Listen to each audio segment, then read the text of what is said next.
Solutions. ఈ వీడియోలో మనం రిలేషనల్ ఆపరేటర్స్ గురించి తెలుసుకోబోతున్నాము పైథాన్లో. ఇక్కడ అర్థమెటిక్ ఆపరేటర్స్ లాస్ట్ వీడియోలో ప్రీవియస్ వీడియోలో చూస్తున్నాము. Arithmetic operators plus minus, into, division, floor division, modulus and exponentiation ఇవన్నీ కూడా ప్రీవియస్ వీడియోలో ఎలా వర్క్ అవుతాయి, ఎలా వర్క్ చేస్తామనేది చూసాము సింపుల్గా. ఈ వీడియోలో రిలేషనల్ ఆపరేటర్స్ గురించి మనం తెలుసుకుందాం. రిలేషనల్ ఆపరేటర్స్ అంటే ఇక్కడ ఒక వాల్యూ ఇంకొక అదర్ వాల్యూకి రిలేషన్ ఉంటుంది, అందువలని దీనిని రిలేషనల్ ఆపరేటర్స్ అని పిలుస్తారు. ఇక్కడ ఒక వాల్యూ వచ్చేసి ఇంకొక వాల్యూకి మధ్యలో ఎలాంటి రిలేషన్ ఉంది అనేటటువంటిది పైథాన్లో రిలేషనల్ ఆపరేటర్స్ ద్వారా డిటర్మైన్ చేస్తాయి ఇవి. ఇక్కడ పైథాన్ వచ్చేసి 6 రిలేషనల్ ఆపరేటర్స్ అని మనకు ప్రొవైడ్ చేస్తుంది. వీటిని కంపేరింగ్ వాల్యూస్ అని కూడా అంటారు. దానివల్ల దీనిని రిలేషనల్ ఆపరేటర్స్ అని, కంపారిజన్ ఆపరేటర్స్ అని కూడా పిలుస్తారు. ఈ కంపారిజన్ ఆపరేటర్స్ అనేది మనకు వాల్యూ ఎలా ఇస్తాయి అంటే, మనకు ఇక్కడ కంపారిజన్ చేసి తర్వాత ఒక బూలియన్ టైప్లో వాల్యూని అనేది ప్రొవైడ్ చేస్తాయి మనకు ఆన్సర్గా, సొల్యూషన్గా. ఇక్కడ బూలియన్ వాల్యూస్ మనకు 2 ఉంటాయి, ట్రూ ఫాల్స్. కంపారిజన్ వచ్చేసి ట్రూ ఉన్నట్లయితే ట్రూ అని ఇస్తుంది, అలాగే కంపారిజన్ ఫాల్స్ ఏదైనా తప్పుగానైనట్లయితే అది ఫాల్స్ అనేసి మనకి వాల్యూని ఇస్తుంది. ఇక్కడ కంపారిజన్ అని చెప్పుకుంటుంటాం. ఆల్రెడీ మనకు తెలుసు కంపారిజన్ అంటే ఏంటనేది. ఇక్కడ వచ్చేసి మనకు రిలేషనల్ ఆపరేటర్స్లో పైథాన్ 6 టైప్ రిలేషనల్ ఆపరేటర్స్ని ప్రొవైడ్ చేస్తుందని చెప్పినాను. అవేంటంటే less than, greater than, less than, equal to, greater than equal to, అలాగే equal to, then not equal to. ఈ 6 ఉంటాయి ఇక్కడ రిలేషనల్ ఆపరేటర్స్లో మనకు ఉండేటటువంటివి. ఇక్కడ చూపిస్తున్నటువంటి symbols less than, greater than, less than equal to, or greater than equal to, greater than or equal to, not equal to. ఈ 6 type relational ఆపరేటర్స్ని మనం పైథాన్లో ఆపరేటర్స్లోకి compare చేయడం కోసం వీటిల్ని యూజ్ చేస్తాము. ఈ కంపారిజన్ అనేది మనకి ఇక్కడ 2 greater than 5 లేకపోతే 2 lesser than 5 ఇలా ఇచ్చినప్పుడు మనకు ట్రూ వాల్యూ కానీ ఫాల్స్లో కానీ మనకు అవుట్పుట్ వస్తుంది. ఇక్కడ 2 greater than 5 కానీ 2 greater than lesser than 5 కానీ ఇచ్చినప్పుడు మనకు వాల్యూ అనేది రాదు. ఎప్పుడూను ట్రూ ఫాల్స్లోనే నార్మల్గా కూడా చేయగలము. అలాగే పైథాన్ కూడా మనకు ట్రూ ఆర్ ఫాల్స్ వాల్యూస్ని అవుట్పుట్లో ప్రొవైడ్ చేస్తుంది. ఈ రిలేషనల్ ఆపరేటర్స్ వచ్చేసి ఆల్ టైప్ డేటా టైప్స్ని, ఈ పైథాన్లో ఉండేటటువంటి అన్ని టైపు డేటా టైప్స్ తోటి వర్క్ చేయగలవు. అవి ఎగ్జాంపుల్కి నెంబర్స్ తోటి, స్ట్రింగ్స్, లిస్టు, టపుల్స్, ఇవి వేటితోనైనా కూడా ఈ రిలేషనల్ ఆపరేటర్స్ అనేవి వర్క్ చేస్తాయి. ఇప్పుడు నెంబర్ టైప్స్లో వచ్చేసి కంపేర్ చేసినప్పుడు మనకు ఏదైనా ఇంటీజర్ వాల్యూస్ కానీ లేకపోతే ఫ్లోటింగ్ పాయింట్ నెంబర్స్ కానీ ఉన్నట్లయితే, ఇక్కడ 4 కానీ 4.0 కానీ ఎగ్జాంపుల్గా తీసుకుందాము. 4 అనేది ఇంటీజరు, అలాగే 4.0 అనేది ఫ్లోటింగ్ పాయింట్ అవుతుంది. ఇక్కడ 0 అనేది రిమూవ్ చేసినప్పుడు ఇది 4గా తీసుకుంటుంది. ఇలా డేటా టైప్స్ తోటి వర్క్ చేస్తుంది ఈ relational operator. Next string values తోటి కూడా వర్క్ చేస్తుంది. స్ట్రింగ్ వాల్యూస్తో ఎలా వర్క్ చేస్తుంది అంటే, ఇది మనకు డిక్షనరీలో ఉండేటటువంటి ఆర్డర్ ప్రకారం తీసుకుంటుంది. ఫర్ ఎగ్జాంపుల్కి ఏ అనేది ఒక అప్పర్ కేస్ ఏ, స్మాల్ ఏ 2 ఉన్నట్లయితే ఇవి 2 కూడాను మనకు ఈక్వల్ కాదు. ఈ స్ట్రింగ్స్లో ఆల్రెడీ చెప్పున్నాను. ఇవి ఇంకొకసారి చూద్దాం ఎలా ఈక్వల్ కావనేది. ఈ డిక్షనరీ వర్డ్స్లో మనం ఈ డిక్షనరీ తీసుకొని చూసినట్లయితే అప్పర్ కేస్తో వచ్చే లెటర్స్, స్మాల్ లెటర్స్ 2 ఉంటాయి. అప్పర్ కేస్లో వచ్చేవి ఏ లెస్ దెన్ ఏ అని మనం చెప్పుకోవచ్చు. దీనికి మధ్యలో మనం లెస్ దాన్ సింబల్ పెట్టినట్లయితే ఇది కరెక్ట్ వాల్యూ అవుతుంది. అంటే ఏ స్మాల్ ఏ కంటే చిన్నది అవుతుంది ఈ అప్పర్ కేస్ ఏ. అలాగే మనం ఇప్పుడు పైథాన్ అనేటటువంటిది టైప్ చేసినప్పుడు పైథాన్ అని స్మాల్ లెటర్స్లోను అప్పర్ కేస్ లెటర్స్లోను స్టార్టింగ్ వర్డ్ వచ్చేసి ఇలా ఇచ్చినప్పుడు పైథాన్ అనేది ఇలా మనం చేసినప్పుడు ఇవి రెండు కూడా ఈక్వల్ కావు. ఇది డిక్షనరీ వర్డ్స్ని బట్టి తీసుకుంటుంది. అలాగే బుక్ అనేదానికి ఇంకొక ఎగ్జాంపుల్కి ఒకవేళ బుక్ తీసుకున్నట్లయితే బుక్ వేరే అవుతుంది. స్మాల్ లెటర్ అనుకోండి ఇది. ఆ తర్వాత బుక్స్ అనేటటువంటిది ఇంకొకటి తీసుకున్నప్పుడు బుక్ డిఫరెంట్, బుక్స్ డిఫరెంట్ అవుతుంది. ఇలా స్ట్రింగ్స్ వచ్చేసి మనకు డిక్షనరీ వాల్యూస్ని బట్టి ఈ రిలేషన్ని క్రియేట్ చేసుకుంటాయి. ఇప్పుడు మీకు ఇంకొక డౌట్ కూడా రావచ్చు. ఈ పైథాన్కి పైథాన్ లెస్ దాన్ పైథాన్ అని అనొచ్చా, బుక్ లెస్ దాన్ బుక్స్ అనొచ్చా, లేకపోతే గ్రేటర్ దెన్ అనొచ్చా, లేకపోతే less than equal to or greater than equal to ఎలా చెప్పాలి అనుకున్నప్పుడు Python is not equal to Python అని దీనికోసం చెప్తాము. ఇక్కడైతే ఏ లెస్ దాన్ ఏ అని చెప్పినాము. ఇక్కడ వచ్చేసి Python is not equal to Python అని చెప్తాము. అలాగే బుక్స్ కూడా అలాగే చెప్పవచ్చు, నాట్ ఈక్వల్ టు అని వీటికి కంపారిజన్ ఇస్తాము. మీరు కానీ నా వీడియోస్ని బాగా ఫాలో అవుతున్నట్లయితే, యాక్టివ్గా ఫాలో అవుతున్నట్లయితే మీకు ఇంకొక డౌట్ కూడా వస్తుంది. ఏ లెస్ దాన్ ఏ అన్నారు. ఏ అనేది అప్పర్ కేస్ లెటర్. అంటే ఫస్ట్ మనం అప్పర్ కేస్ తీసుకునే డిక్షనరీలో తర్వాత స్మాల్ లెటర్స్ తీసుకోవచ్చు. కానీ ఇక్కడ ఏ లెస్ దాన్ స్మాల్ లెటర్ కంటే క్యాపిటల్ లెటర్ అంటే అప్పర్ కేస్ లెటర్ ఎలా చిన్నదవుతుంది అనేటటువంటి డౌట్ కూడా మనకు రావచ్చు. ఇది ఇక్కడ వచ్చేసి ఈ పైథాన్ అనేటటువంటిది ASCII అనేటటువంటి కోడ్ని ఫాలో అవుతుంది. నేను ASCII అంటే చాలామందికి ఐడియా ఉండకపోవచ్చు.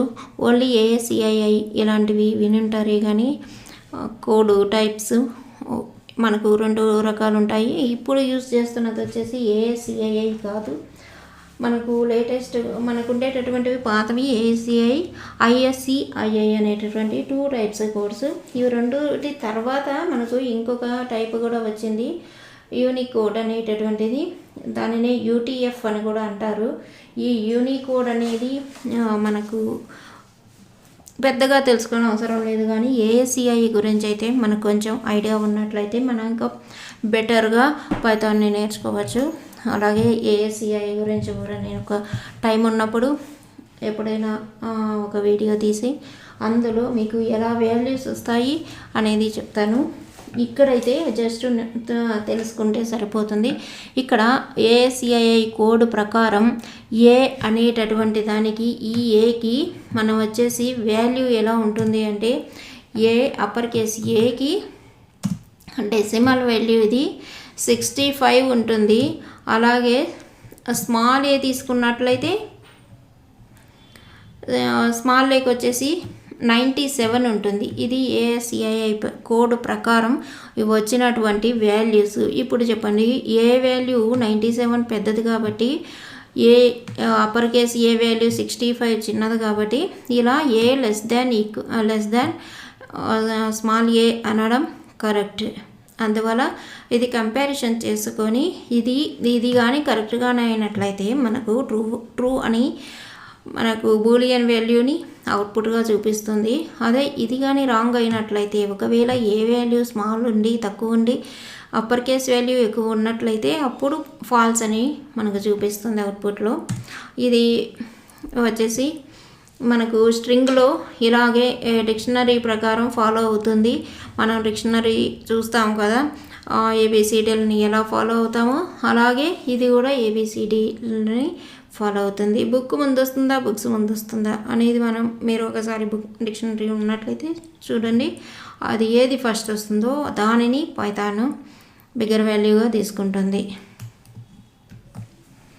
ఇక్కడ మనకు నాన్ ప్రింటింగ్ వాల్యూస్ అనేటటువంటివి కొన్ని ఉంటాయి. అవి ఏంటంటే స్పేస్, అలాగే ఎంటర్ కానీ ఇలాంటివన్నీ కూడా ఒక స్పేస్ కానీ కొన్ని స్పేసెస్ కానీ ఇలాంటివన్నీ నాన్ ప్రింటింగ్ వాల్యూస్.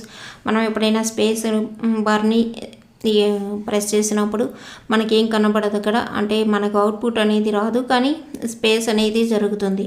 ఇలాంటివి నాన్ ప్రింటింగ్ వాల్యూస్ అనేవి ఆల్రెడీ చెప్పుకున్నాము.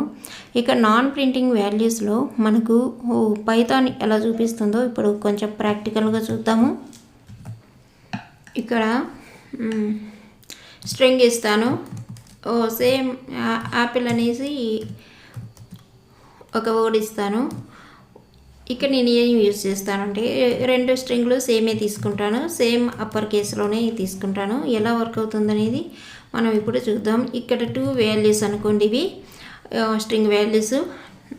ఈ స్ట్రింగ్ వాల్యూస్కి మధ్యలో వచ్చేసి గ్రేటర్ దెన్ సింబల్ పెడతాను. గ్రేటర్ దెన్ పెట్టినప్పుడు మనకు ఎలా అవుట్పుట్ వస్తుందో చూద్దాం. ఇప్పుడు ఫాల్స్ అనే అవుట్పుట్ వచ్చింది. అదే సేమ్ వాల్యూని నేను కాపీ పేస్ట్ చేస్తాను. ఇక్కడ కాపీ పేస్ట్ చేసి ఒక స్ట్రింగ్కి మాత్రం ఫస్ట్ స్పేస్ ఇస్తాను. ఇక్కడ 1 స్పేస్ ఇచ్చాను. ఇప్పుడు అవుట్పుట్ ఎలా వస్తుందంటే మనకు ట్రూ అని చూపిస్తుంది. ఇలా ఒక స్పేస్ని కౌంట్ చేసుకొని ఇది యాపిల్ అనేది స్పేస్ యాపిల్కి గ్రేటర్ దెన్ అనేసి ఇది చూపిస్తుంది. అదే మనం ఈక్వల్ టు అని ఇచ్చినట్లయితే, అంటే 2 స్ట్రింగులు ఒకే లెటర్స్గా ఉన్నాయి కాబట్టి మనం ఈక్వల్ టు అనేది ఎలా ఇస్తామంటే, ఇక్కడ నేను ఎటువంటి స్పేస్ ఇవ్వట్లేదు. ఫస్ట్ ఈక్వల్ టు అనేటటువంటిది సింగిల్ ఈక్వల్ ఇవ్వకూడదు, డబుల్ ఈక్వల్ ఇవ్వాలి. ఈ డబుల్ ఈక్వల్ ఇచ్చిన తర్వాత సేమ్ ఎటువంటి స్పేసెస్ ఇవ్వకుండా ఇక్కడ నేను ఎంటర్ ఇస్తున్నాను.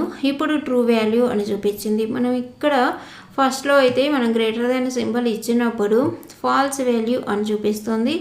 ఇది వచ్చేసి యాపిల్ ఈక్వల్ టు యాపిల్ అని ఇచ్చినప్పుడు ట్రూ వాల్యూ చూపిస్తుంది. ఇప్పుడు స్పేస్ పెట్టి చూద్దాం. ఒకసారి స్పేస్ ఇస్తాను,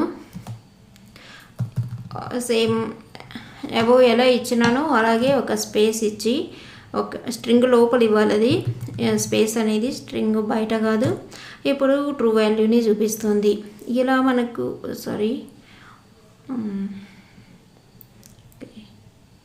గ్రేటర్ దాన్ ఇచ్చినాను, ఈక్వల్ టు ఇచ్చి చూస్తాం. ఇక్కడ ఈక్వల్ టుని ప్రొవైడ్ చేస్తాను. ఈక్వల్ టు ఇచ్చినప్పుడు మనకు ఫాల్స్ చూపిస్తుంది. ఇక్కడ ఏమో సేమ్ స్ట్రింగ్ ఇచ్చినప్పుడు ఈక్వల్ టు అని ఎటువంటి స్పేస్ ఇవ్వనప్పుడు ట్రూ చూపించింది.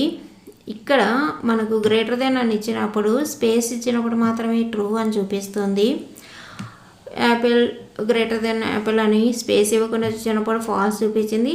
ఇక్కడ స్పేస్ ఇచ్చినప్పుడు ఫాల్స్ చూపిస్తుంది. అంటే అంతా కూడా ఉల్టాగా ఉంటుంది. ఇక్కడ ఉల్టాగా ఉంది.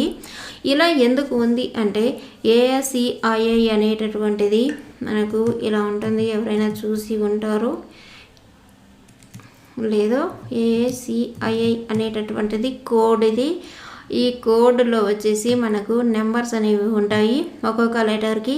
అలాగే కొన్ని నెంబర్స్కి 0 to 9 అనే నెంబర్స్కి, A to Z అనే వాటికి, వీటన్నిటికీ కూడా నెంబర్స్ అనేవి ఉంటాయి.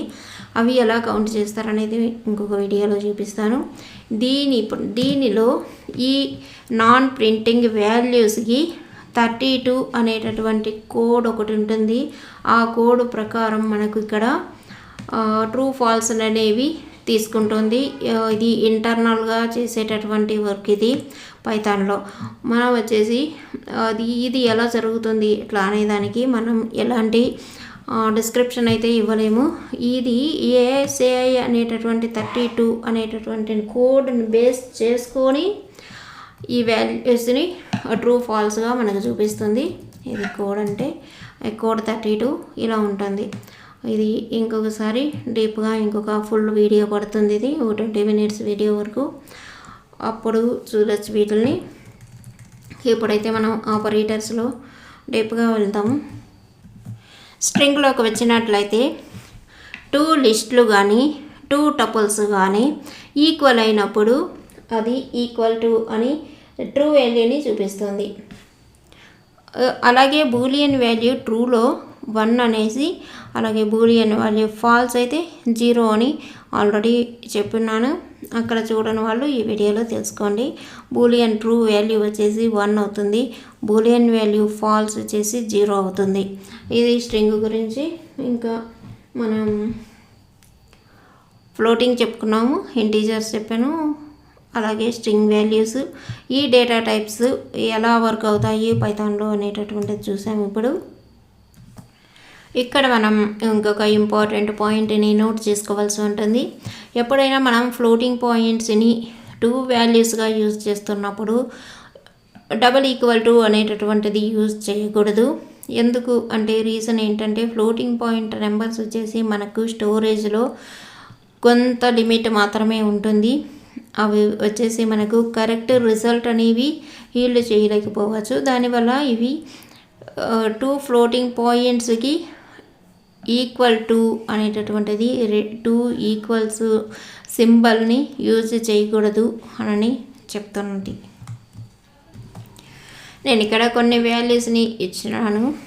ఈ వాల్యూస్తో మనం ఇప్పుడు రిలేషనల్ ఆపరేటర్స్ ఎలా వర్క్ అవుతాయి అనేది ఇప్పుడు చూద్దాం. ఇక్కడ A = 3, B 13, P 3.0 floating point, C వచ్చి స్ట్రింగ్, D స్ట్రింగ్, G ఇచ్చినాను, అప్పర్ కేస్ ఇచ్చినాను NEకి, F గాడ్, G గాడ్లో G అప్పర్ కేస్, అలాగే సేమ్ Hకి, Kకి గాడ్ హౌస్ అని డిఫరెంట్ స్ట్రింగ్, అలాగే L M N వచ్చేసి అప్పర్ కేసులో ఈ వేరియబుల్స్ ఇచ్చినాను. వీటికి కొన్ని L M Nకి లిస్ట్ ఇచ్చినాను, OPQకి టపల్స్ ఇచ్చినాను. వీటితో ఎలా వర్క్ ఎగ్జాంపుల్గా సింపుల్గా మనం చెక్ చేసుకుంటూ వెళ్దాం. ఇప్పుడు A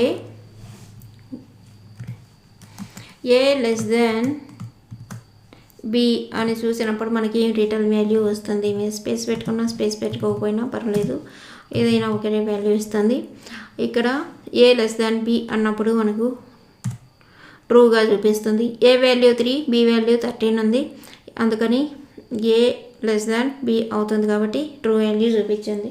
నెక్స్ట్ C<D చూద్దాము. C<D, C వాల్యూ N ఉంది, D వాల్యూ G ఉంది. ఇక్కడ N అనేది మనకు ABCDలు ఆల్ఫాబెటికల్ వైజ్లో తీసుకున్నప్పుడు స్ట్రింగ్ని ఎప్పుడు కూడా డిక్షనరీ వైజ్గా డిక్షనరీ ఆర్డర్లో తీసుకుంటుందని చెప్పుకున్నాము. ఈ డిక్షనరీ ఆర్డర్లో ఏ వాల్యూ వచ్చేసి B వాల్యూ కంటే తక్కువ ఉంటుంది, B వాల్యూ వచ్చేసి C వాల్యూ ఎక్కువ ఉంటుంది, B వాల్యూ తక్కువ ఉంటుంది. ఇలా వాల్యూ మనకు Z వాల్యూ కంటే కంపేర్ చేస్తే ఏ వాల్యూ చాలా తక్కువ ఉంటుంది, Z వాల్యూ చాలా హైలో ఉంటుంది. ఇది ఎలా వచ్చింది అనేటటువంటిది అది ASCII కోడ్ని బట్టి వస్తుంది. ఇది వచ్చేసి మనకు నెంబరు వాటికి ఇచ్చినందువల్ల ఆ కోడ్ని అట్లా తీసుకుంటుంది, ఆల్ఫాబెట్స్ని అలా తీసుకుంటుంది. దానివల్లనే C వాల్యూ వచ్చేసి N ఇచ్చినాము, D వాల్యూ G ఇచ్చినాము. N అనేటటువంటిది D అంటే G వాల్యూ తక్కువైంది, N వాల్యూ ఇక్కడ ఎక్కువైంది, అందువల్ల ట్రూ వాల్యూ చూపించింది కరెక్ట్ అనేటటువంటిది ఇక్కడ దీని ఆన్సరు. ఇప్పుడు F వచ్చేసి గాడ్ ఉంది, H వచ్చేసి గాడే ఉంది. ఈ 2 గాడ్లు కూడా నేను స్మాల్ లెటర్స్ సేమ్ స్ట్రింగ్ని యూజ్ చేస్తున్నాను. F = అవుతుందా లేదా అని చూద్దాము. F = H ఇస్తాను, ట్రూ అయింది. అంటే ఇక్కడ ఎటువంటి చేంజ్ అనేది లేదు, ఇక్కడ ఎటువంటి స్పేస్ అనేది ఇవ్వలేదు కాబట్టి ట్రూ వాల్యూగా చూపించేసింది. మీరు ఇక్కడ స్పేస్ గురించి ఆలోచించకండి. మనకు రిలేషనల్ ఆపరేటర్స్కి ముందు వెనుక స్పేస్ పెట్టుకున్నందువల్ల ఎటువంటి ప్రాబ్లం లేదు. కానీ ఈ స్ట్రింగ్ లోపల ఎక్కడైతే స్పేస్ పెడతామో అప్పుడు మీకు డిఫరెంట్ వాల్యూ అనేది చూపిస్తుంది. ఇంకా C అనేటటువంటి N ఉంది, ఈ అప్పర్ కేస్ N ఉంది. ఇది ఎలా వస్తుంది? సేమ్ = ఇచ్చినప్పుడు చూద్దాము. =E ట్రూ చూపిస్తుందా ఫాల్స్ చూపిస్తుందా అని అంటే ఇప్పుడు అప్పర్ కేసు లోయర్ కేసుకి డిఫరెంట్ వాల్యూస్ ఉంటాయి కాబట్టి గ్యారంటీగా ఫాల్సే చూపిస్తుంది, ఫాల్సే వస్తుంది. ఇక నెక్స్ట్ ఇంకొక ఎగ్జాంపుల్ తీసుకున్నట్లయితే G గాడ్ ఉంది, అలాగే జిహెచ్ఈ, ఇక్కడ ఎఫ్హెచ్ఈ గాడ్ ఉంది స్మాల్ లెటర్స్లో అన్నీ కూడాను. అలాగే జీ వచ్చేసి అప్పర్ కేస్ గాడ్ ఉంది. దీనిని గాడ్ హౌస్తో కంపేర్ చేసినప్పుడు ఎలా చూపిస్తుంది? ఇప్పుడు ఎఫ్ తీసుకుందాము. ఎఫ్ లెస్ దెన్ కే ఇస్తాను. ఇప్పుడు ఎలా చూపిస్తుందో చూద్దాం. మనకు ఫాల్స్ వాల్యూ చూపించింది, ఎందుకంటే ఇక్కడ గాడ్ అనేటటువంటిది స్మాల్ లెటర్స్లో ఉంది. ఇక్కడ గాడ్ హౌస్ అనేది అప్పర్ కేస్ లెటర్ తోటి స్టార్ట్ అయింది, దానివల్ల ఫాల్స్ని చూపిస్తుంది. ఇప్పుడు గాడ్ అనేది అప్పర్ కేస్ లెటర్లో ఉంది జీ, అలాగే జీ లెస్ దాన్ కే ఇస్తాను. ఇప్పుడు ఏం వాల్యూ చూపిస్తుంది? ట్రూ వాల్యూ చూపిస్తుంది. ది డిఫరెన్స్ అనేది ఈ గాడ్ అనేటటువంటిది ఈ గాడ్ హౌస్ కంటే చిన్నదైంది. ఈ డిఫరెన్స్ అనేది మనకు స్ట్రింగ్లో వచ్చేసి ఏఎస్సిఐ కోడ్ని బట్టి మనం తెలుసుకోవాలి. ఇది పర్ఫెక్ట్గా తెలుసుకోవాలనుకుంటే మాత్రం ఇలా ఎలా జరుగుతుందని ఏఎస్సిఐ కోడ్, ఆ కోడ్లో వచ్చేసి డెసిమల్, హెక్సాడెసిమల్, బైనరీ కూడా ఉంటుంది. బైనరీ తర్వాత డెసిమల్, ఆక్టాలు, హెక్సాడెసిమల్, ఈ వాల్యూస్ అన్నీ కూడా ఉంటాయి. ఈ వాల్యూస్ అన్నీ కూడా ఎలా వస్తాయి అనేది మనం ఏ వాల్యూ ఇచ్చినా కూడా ఎలా కౌంట్ చేయగలము అనేది కూడా ఇంకో వీడియోలో చూద్దాం. అది ఇప్పుడైతే స్ట్రింగ్ వాల్యూస్ ఇలా వస్తాయని మాత్రమే అర్థం చేసుకోండి. ఎందుకంటే డిక్షనరీ వర్డ్స్ని మనకు బాగా తెలుసు, డిక్షనరీ వర్డ్స్ ఎలా ఉంటాయి అనేది దాని ప్రకారమే ఇవి తీసుకుంటుంది. అది మాత్రం తెలుసుకుంటే సరిపోతుంది. ఇంకొక వాల్యూ ఇస్తాను. ఏ వాల్యూ ఇస్తాను? ఇక్కడ మనకు పి వాల్యూ ఉంది, ఏ వాల్యూ వచ్చి 3 ఉంది, ఇంకా పి వాల్యూ వచ్చేసి 2, 3, 6 ఇలా ఉంది. ఇది ఈక్వల్ అవుతుందా లేదా అనేది మనం ఇప్పుడు చూద్దాం. ఈక్వల్ టు పి అనేది టైం చేస్తే ట్రూ వాల్యూ చూపిస్తుంది. ఏ అనే దానికి మనకి ఇక్కడ 3 ఉంది, అలాగే పి అనే దానిలో ఏముంది? మనకు పి వచ్చేసి ఇక్కడ ఏమి ఇచ్చినాను?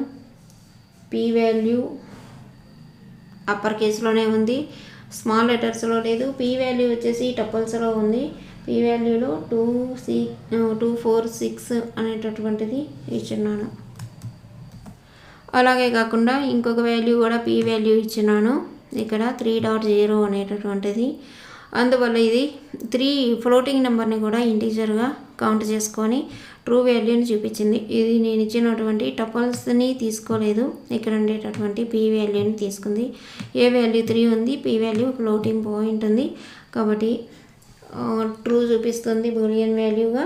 అలాగే ఇంకొకటి ఎల్ చూద్దాం. ఇప్పుడు ఎల్లో వచ్చేసి మనకు టపల్స్లో ఉంది, లిస్ట్లో ఉంది. L upper case L equal to ఇస్తాను. దీనికి కూడా టపల్ ఈక్వల్ టు టపల్స్లో మనకు లిస్ట్లో మనకు 3 లిస్ట్స్ ఉన్నాయి. L and N same numbers ఉంది, ఎం వచ్చేసి డిఫరెంట్ నెంబర్ ఉంది. ఎల్ ఎన్ ఆడ్ నెంబరు, అలాగే ఎం అనేది బేస్ నెంబర్లో ఉంది. ఈ ఆడ్ నెంబరు బేస్ నెంబరు ఎలా ఈక్వల్ అవుతుంది, ఈక్వల్ అవుతుందా లేదా అనేది మనం చెక్ చేసుకుందాం. ఎం వాల్యూ ఇస్తాను, ఒక ఆడ్ ఒక base number even number false అని చూపిస్తుంది. ఎందుకంటే 1, 2, 3 ఉంది, ఇక్కడ 2, 3, 2, 4, 6 ఉంది కాబట్టి ఫాల్స్ వస్తుంది. ఇప్పుడు ఎల్ ఈక్వల్ టు ఎన్ ఇస్తాను. ఇప్పుడు మనకు ట్రూ అని చూపిస్తుంది, ఎందుకంటే సేమ్ నెంబర్సే ఎల్లోనూ ఉంది, ఎన్లోనూ ఉంది. దానివల్ల ఈక్వల్ టు అని చూపిస్తుంది. రిలేషనల్ ఆపరేటర్స్ అనేవి మనకు చాలా చాలా ఇంపార్టెంట్. పైథాన్లోనే కాకుండా ఎవరైతే షెల్ స్క్రిప్టింగ్ ఇలాంటివి కూడా చూడాలనుకుంటున్నారో వాళ్ళకి కూడా ఈ వీడియో అనేది చాలా యూస్ఫుల్ అవుతుంది. రిలేషనల్ ఆపరేటర్స్ మనం బేసిక్స్లో ఉన్నాం ఇప్పుడు, అంటే ఈ స్టార్టింగ్ ఎప్పుడు కూడా బేసిక్స్ అనేవి చాలా చాలా ఇంపార్టెంట్ ఉంటాయి. ఈ బేసిక్స్ వచ్చినట్లయితే మనం అడ్వాన్స్డ్ లెవెల్లో నేర్చుకోకపోయినా కూడా సరిపోతుంది.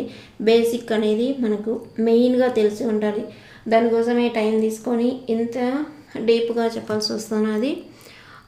ఇప్పుడు ఓ తీసుకుందాము. ఓకే ఉంది, ఒక టపుల్ ఉంది 1 2 3 అనేటటువంటిది. ఓ ఈక్వల్ టు పి ఇచ్చినట్లయితే మనకు ఫాల్స్ వాల్యూనే చూపిస్తుంది ఇది కూడాను. అలాగే ఓ క్యూ ఒకేలాగా ఉన్నాయి, అప్పర్ కేస్లో ఓ తీసుకున్నాను, అలాగే క్యూ ఇస్తున్నాను, ఇది ట్రూ చూపిస్తుంది. ఇలా మనకు టపల్స్ కానీ లిస్టు కానీ సేమ్ వాల్యూ ఉన్నప్పుడు ట్రూ అని చూపిస్తుంది. అలాగే డిఫరెంట్ వాల్యూ ఉన్నప్పుడు, ఏదైనా తప్పు వాల్యూ ఉన్నప్పుడు ఫాల్స్ అని చూపిస్తుంది. ఇప్పుడు 0 ఈక్వల్ టు మనం ఇక్కడ ఎక్కడ కూడా 0 అనేటటువంటి వాల్యూని నేను ఇక్కడ ప్రొవైడ్ చేయలేదు ఇక్కడ ఇచ్చినటువంటి వాటిల్లో. కానీ 0 అనేది ఎందుకు ఇస్తున్నాను అనేది చెప్తాను. 0 ఈక్వల్ టు ట్రూ అని ఇచ్చినప్పుడు మనకి ఏం చూపిస్తుంది? 0 ఈక్వల్ టు ట్రూ అన్నప్పుడు ఫాల్స్ చూపిస్తుంది. అలాగే 1 ఈక్వల్ టు ఫాల్స్ అని ఇచ్చినా కూడా మనకు ఫాల్సే చూపిస్తుంది. 1 ఈక్వల్ టు ట్రూ ఇచ్చినామంటే అప్పర్ కేసులో ఇవ్వండి ఫస్ట్ లెటరు, అప్పుడు ట్రూ చూపిస్తుంది. ఇలా ఎందుకు చూపిస్తుంది? మనకు బూలియన్ వాల్యూస్లో ట్రూ అనేది 1కి సంబంధించినటువంటిది, అలాగే ఫాల్స్ అనేది 0 వాల్యూకి సంబంధించింది. కాబట్టి ఈ వాల్యూస్ ఇలా చూపిస్తాయి. ఇక్కడ మనం చెప్పుకున్నాము ఫ్లోటింగ్ పాయింట్ వాల్యూస్ వచ్చేసి 2 ఫ్లోటింగ్ పాయింట్ వాల్యూస్లో రిలేషనల్ ఆపరేటర్స్ని యూజ్ చేయకూడదు అని. అది ఎందుకు అనేటటువంటిది ఒక ఎగ్జాంపుల్ చూద్దాం. ఇప్పుడు ఇక్కడ నేను ఒక వాల్యూ ఇచ్చినాను 0.1 + 0.1 + 0.1 ఈక్వల్ టు 0.3 అనేది. అంటే 0.1 యాడ్ చేసినప్పుడు 0.3 అవుతుంది. కానీ ఇక్కడ పైథాన్ మనకు ఫాల్స్ అని చూపిస్తుంది. దీనిని సింటాక్స్ ఎర్రర్. నేను ఇక్కడ ఒక సింగిల్ 0 ఈక్వల్ టు ఇచ్చినాను, డబుల్ ఈక్వల్ టు ఇవ్వాలి రిలేషనల్ ఆపరేటర్ కాబట్టి ఫాల్స్ చూపిస్తుంది. ఈ ఫాల్స్ ఎందుకు చూపిస్తుంది? మనం ఇచ్చింది కరెక్టే, మనం మ్యాథమెటికల్గా కూడా కరెక్ట్గానే ఉంటుంది. 0.1 3.1 0.3 అనేసి. ఇప్పుడు ప్రింట్ ఫంక్షన్ తోటి చూద్దాము దీనిని ఎలా చూపిస్తుందో. ఫంక్షన్ అంటే మనం ఏదైనా కూడా బ్రాకెట్లోనే ఇవ్వాల్సి ఉంటుంది. దీన్ని కాపీ చేసి ఇందులో పెట్టినట్లయితే మనకు వాల్యూ ఎంత అనేది మనకు చూపిస్తుంది.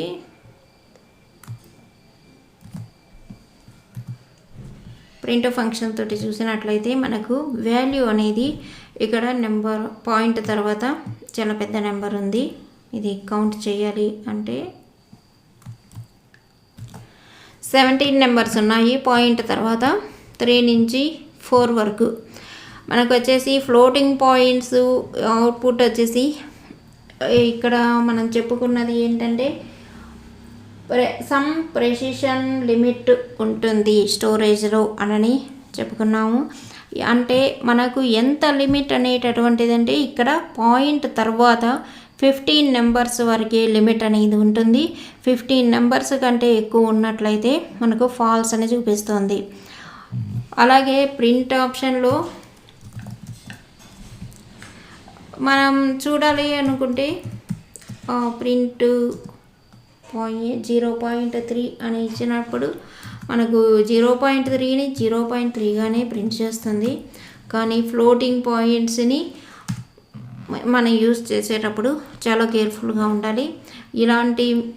ఇది ఆన్సర్ కరెక్టే అయినా కూడా మనకు ఫాల్స్ అనేది చూపిస్తుంది.